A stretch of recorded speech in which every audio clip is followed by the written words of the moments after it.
Well, welcome, podcast community and senior living community. We have a special podcast. When somebody works on helping our seniors, we give them extra special care.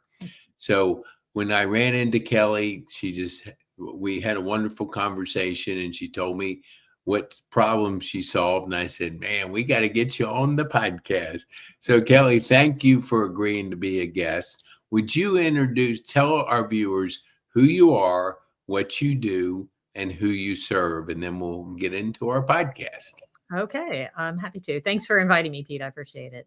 You're I'm welcome. Kelly Vandever. I'm with Keller Williams, North Atlanta. I'm a seniors real estate specialist, meaning I work with people 50 and older with their housing and real estate needs. I do work with people younger, but my favorites to work with are the senior community. Yeah, that's, every age group is different. And so I like that, people, when I will run into a real estate agent, if you're doing just everybody, seniors are special because they're a little bit more hands-on. Technology is not like they didn't grow up with technology. So what kind of transpired in your journey that you decided to focus on the seniors? Well, it started with my own father. He got diagnosed with cognitive impairment in 2016, Mm-hmm. and his wife had had a stroke and had significant paralysis on her left side. Mm-hmm. And so when I got into real estate and I was having to deal with things with my own father, I decided to get my seniors real estate specialist designation, mostly to help myself and some of the challenges that were going on with my father. But I also ended up with several clients that were in that 50 and older category. Mm-hmm. And between the stuff that I was learning because of helping my father with his situation and the clients that I was serving, it just has naturally grown into serving more clients in kind of that older age bracket. What do you say? I mean, I agree because I lived in Overture. I recently moved. I spent 2 years there, so I got a better understanding of how seniors think and the challenges, both physically and mentally. Just generally, like you said, a stroke of his wife and the challenges your dad went through, because it really takes a special kind of approach. What do you see when you're dealing with your seniors? What comes up in your journey that really is kind of like, wow, I didn't know that when I started? Well, a lot of this started with my dad first.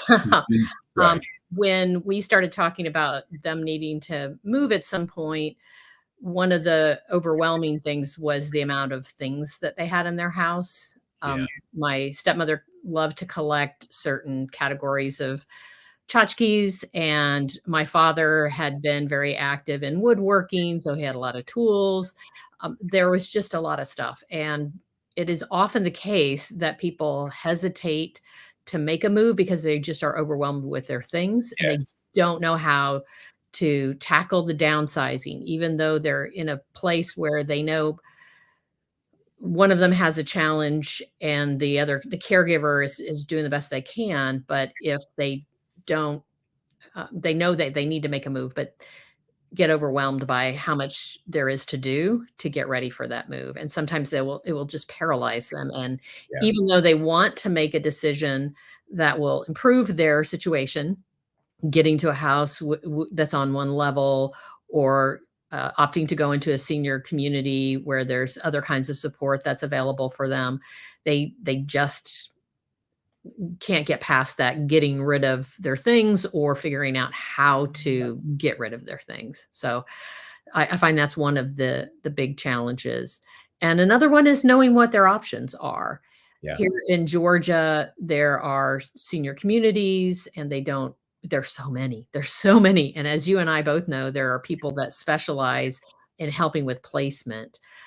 There are also opportunities in 55 plus communities, and sometimes they just want to stay in a regular neighborhood that's going to have little kids and all ages in it. So Mhm. they have options, but they don't always know what all their options are. So I love to help educate them on what we can do about the stuff and what are their options for their next move. Yeah, I've seen so many times in our building where you're trying to squeeze a house into an apartment.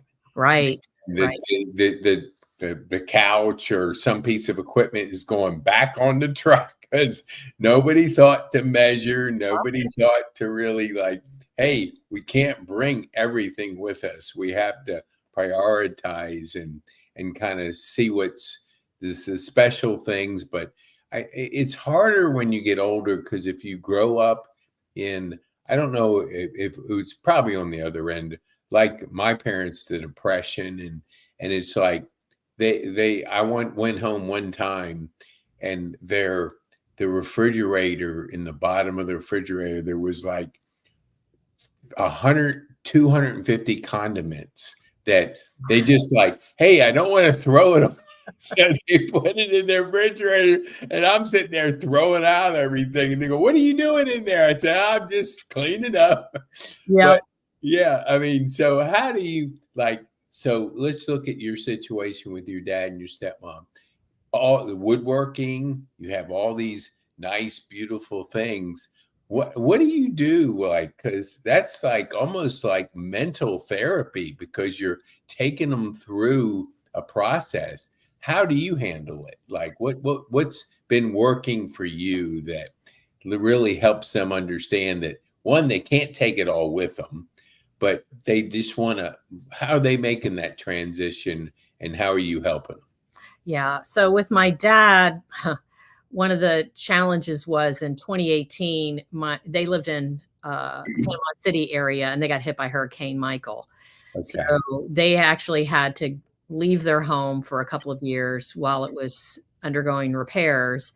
And when they moved back in, my stepmother had passed away by that time, unfortunately.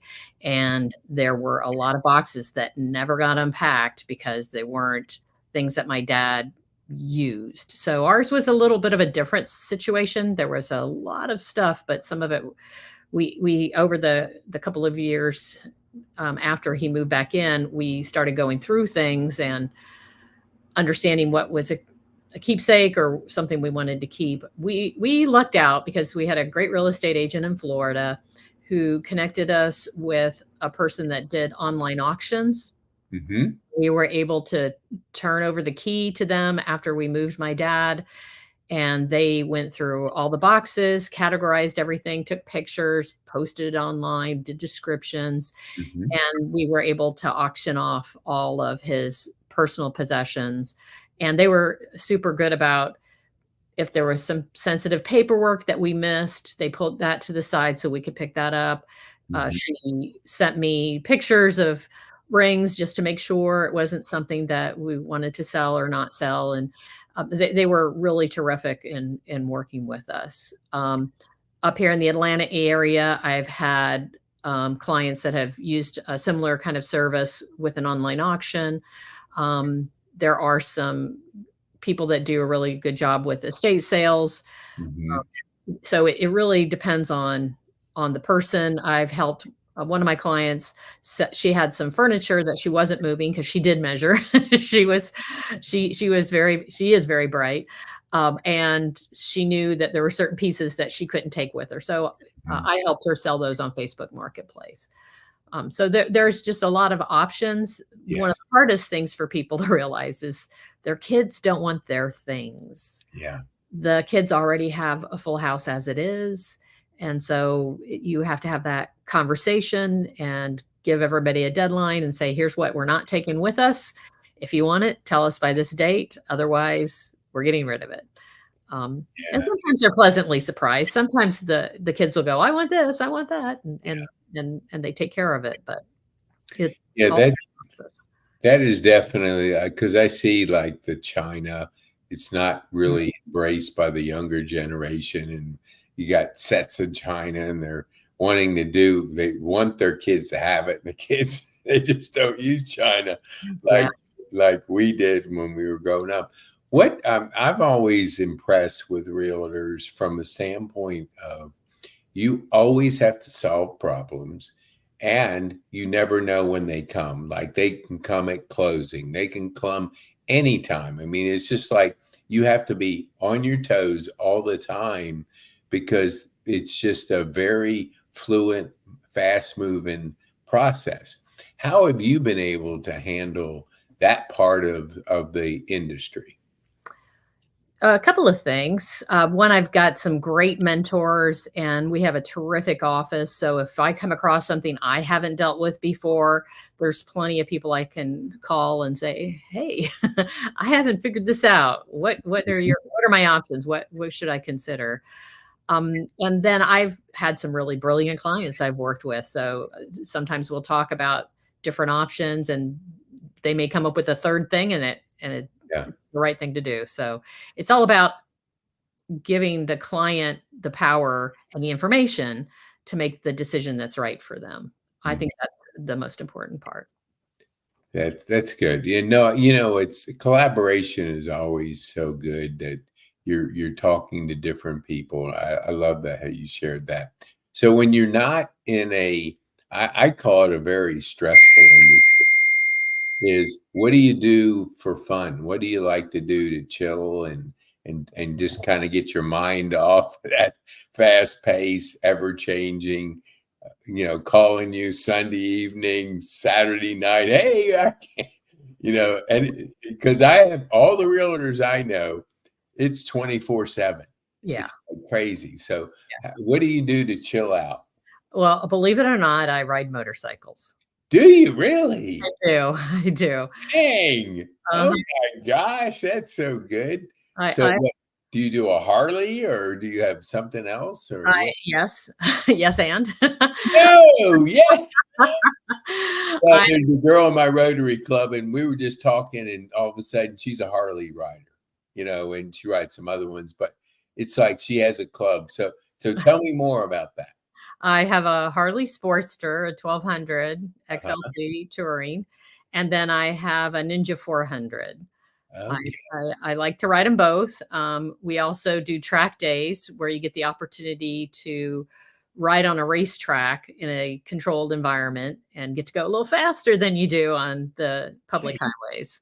So, So is that at like a speedway or where? yeah, so, we've been to Road Atlanta, 2 or 3 times, and we've been to the Barber racetrack over in Alabama probably half dozen times.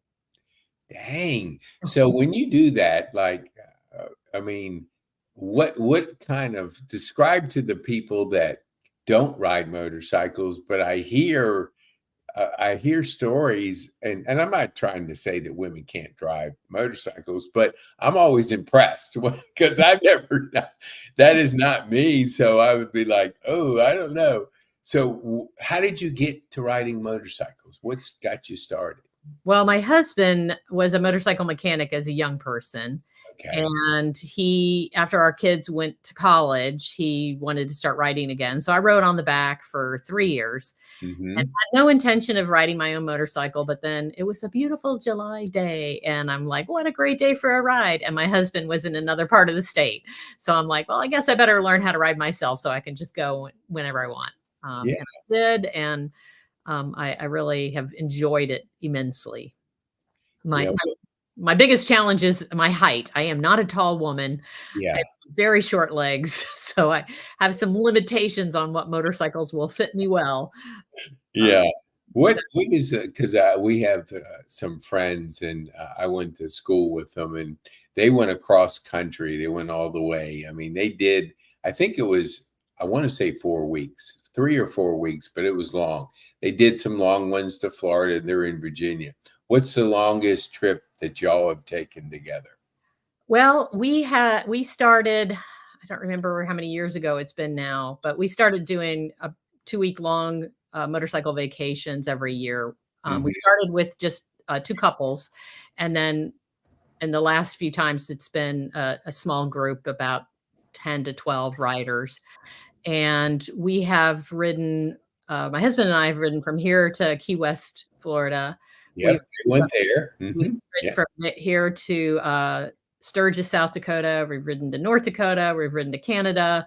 We've ridden to Maine.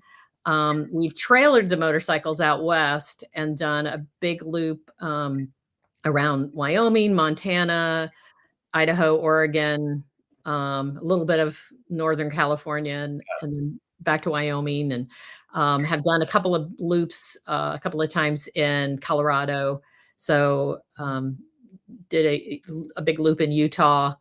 So yeah, next. Dang, I tell you, that's more than they've done what you said there, but you did a little bit more. Now, are you riding together when you're doing those trips? Or are you individually riding? We all have our own bikes. Oh, really? Okay. Yep. Because she rides with on the back of his, right. And then they communicate and all that. Because she hasn't done that. But okay, so you're all riding individuals. Yes. Yeah, that's awesome. So we have headsets that we yes, communicate with each other, all of us in the group. yeah, that's pretty cool. Because I was fascinated by the fact that they were going to Oregon and they went through Wyoming and all that kind of stuff, and it just how they talk with each other, and and going. Have you ever had to ride through rainstorms? Many times. Yeah. What was the first when you went through the first rainstorm? How was that? That was probably actually the worst rainstorm I've ever been in. I was still riding on the back then, and it was raining so hard we could not see the taillights of the motorcycle in front of us.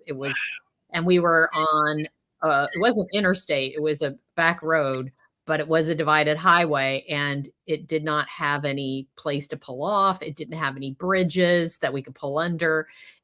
We just had to keep riding. My husband at one point said, "What can you see?" And I said, "The seat below me," because I was riding like this, with head face down. Oh my gosh. We didn't have full face helmets at that time. Yeah. We ride with full face helmets now, but at that time the rain just is pelting you. Even with the full face helmets, the rain will still pelt you in your pants and your arms, with the we wear full gear now, riding pants and jackets and gloves and boots. But yeah, that was the worst one for sure. Yeah, they've had similar where, just like you described, there is no bridge, there's no place to get any cover, and you don't have a choice. Yeah. You just have to keep riding. And so, yeah. So what do you say to put somebody that's just like, they're not like a motorcycle person? What's the high that you get? What describe to them, to a non-motorcycle person, why you do it? For me, the best part is you have to be really present. You have to be paying attention to what's going on around you, with the other cars, with the traffic, with the roads themselves, with the curves. It gives me a chance to get away from all my thoughts, because I have to be focused on what's going on and be in the moment and concentrating on what I'm doing. So that's the big thing for me. It's peaceful that way, because I'm very, very present. I love that you said that, and because I want you to comment on this, because today we're being bombarded with technology, information. There's the demands on our time is that we hardly have our time to think. And I'm a big proponent of being present, like you just described. Have you been able to take that skill of really, when you're riding, you have to be present? I'll tell you that. You can't be daydreaming. There's no daydreaming on a motorcycle. So do you find that it made you better in your real estate profession because you know how to be present when you're driving on a motorcycle? I've always tried to be very present when I'm working with somebody else. I was a manager years ago, and I learned early on that it was really important to be present when you're talking one-on-one with an employee. and really listening to what they're saying, not thinking about what you're going to say next, but really listening to what it is they're trying to get across and making sure you can appreciate and understand that. And I think the same thing applies in the real estate world. Everybody has gotten, it's a very personal thing. It's a very emotional thing. Homes are. And Yes. so I think that is something, I don't know that motorcycles impacted it per se, but I think that is something that I work very hard to try to not think about myself, not think about what I want to say, but really understanding what it is that is important to them, where they are on this journey, and what's motivating them to make the move, and why it's important, and how I can help them get what it is that they need real estate related. That's awesome. What would you say, like, if you had to say there was one thing that made you successful in your career and you can share it with our audience, what would you say it would be?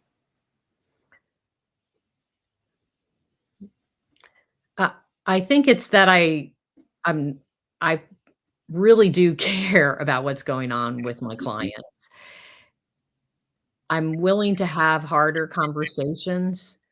I'm willing to, if I get a sense that they're not happy with something or how things are going, I want to talk about it. I don't want to try to sweep it under the rug or just hope it'll go away. I care more about the relationship than m- m- making money or making a transaction happen. Right. I really care more about the relationship and serving my clients. And sometimes it's doing things that it's saying, maybe you shouldn't sell your house. It doesn't, I don't think that this is really what you want to do. Hmm. And yeah, just being there, being a guide, helping folks, and it being more important to understand what it is that's having them ask the questions, and helping them, Hmm. whether it's with the information or processing the information to decide what they want to do, what's best for them. Yeah, thank you for that. I'm a big proponent of the, hire the professionals. We are in a society, not everybody, but we have so much information, whether it's on YouTube or anywhere else, TikTok and all, that we think we can do everything, be everything. So hey, look, can't be that hard to sell a home. Let me just jump in here, watch a couple of videos. And so if you're mentoring somebody that, like, is thinking about getting into real estate and they want to focus on seniors, what would be, let's just say, two things you would help them with to understand or teach them as they go on starting their journey, let's say? Two things. Okay. So I think the first one would be patience. Hmm. There is a sense of urgency surrounding things related to real estate, and we have to respect those. The timelines that come when you're under contract, and making sure you meet all your deadlines, those are important. But when it gets that process before you get there, before you have the house on the market, being patient and helping and understanding that it may take them a little longer to get something done. Um, Hmm. they're also often dealing with medical issues with one of the spouses. That's often the reason why people have to make a move or make a decision on a move. Just the patience is so important. And the second thing,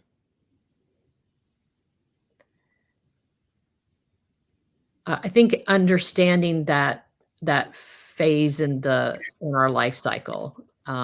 If they've been through it with their own parents, if they've been through it with grandparents or seen their parents go through it with grandparents, I think that can really sensitize a person, and they can be more empathetic for all the different layers of what's going on. So it's very rewarding, and there additional listening and additional patience that's involved. That is so good. So why don't you tell our viewers, how can they get a hold of Kelly? Well, my phone number, I think you're flashing that on the screen. That's perfect for texting me and setting up a time to talk. I have a YouTube channel. If you go to YouTube and look for Kelly Vandever, you'll find my YouTube channel. Hmm. Um, my email is kelly.vandever@kw.com. So I can be reached that way as well. Awesome. And for our Spotify listeners, give them your phone number so they're not like Okay. because they can't read it on Spotify. Thank you for Okay. reminding me of that. 770-597-1108. Awesome. Well, Kelly, I want to thank you because for those that are listening to this, they don't know that this is a Friday afternoon. Most people are riding motorcycles and enjoying their weekend, and Kelly's on our podcast. So that is so, so good. So, what would be the one thing you would want our viewers to take home? What would be the one thing you would want them to take home from our time on the podcast?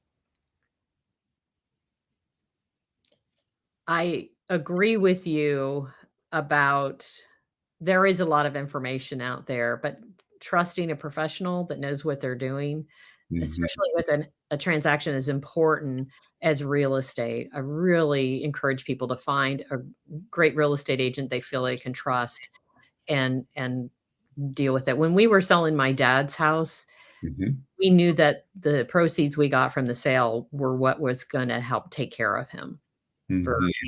what was left of his life. And we were hoping for a lot more years than we got, but it's so important and it's such a privilege to work with people in this phase of their life, Yes. um, that I just, find somebody good that listens and that really is working to understand and do what it is that you need for them.